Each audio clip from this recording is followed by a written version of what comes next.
কথা কয়।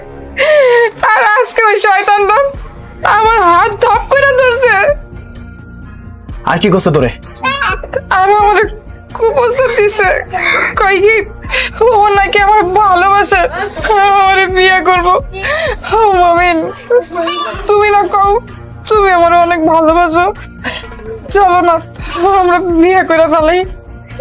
এমনি একা থাকা আমার পক্ষে সম্ভব হইতেছে না। তারা বাচ্চা, ওর কত বড় সাহস তোমার দিকে কোন নজর দিছে, খারাপ কথা কইছে? আরে সোরা বাচ্চা তো ছেলে মেয়ে আছে, বউ আছে, তাই থেকে তোমার দিক নজর কেন? আর ও জানে না আমি তোমার কি হই?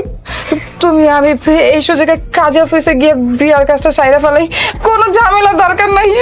আমি তোমার হারাইতে চাই না, তোমার কিছু হয়ে গেলে আমি কি নিয়ে থাকুন, চলো না আমরা বিয়া করে ফেলাই, চলো। ফাতেমা,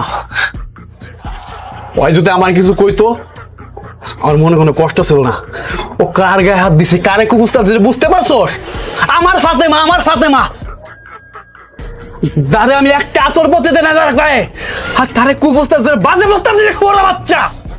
ওর একটা ব্যবস্থা না করলে ভালো, আমার নামও মুমিন না, ওর আজকে শুয়োরের বাচ্চা। মমিন, মমিন, হায় আল্লাহ, এখন কি হইব? মমিন!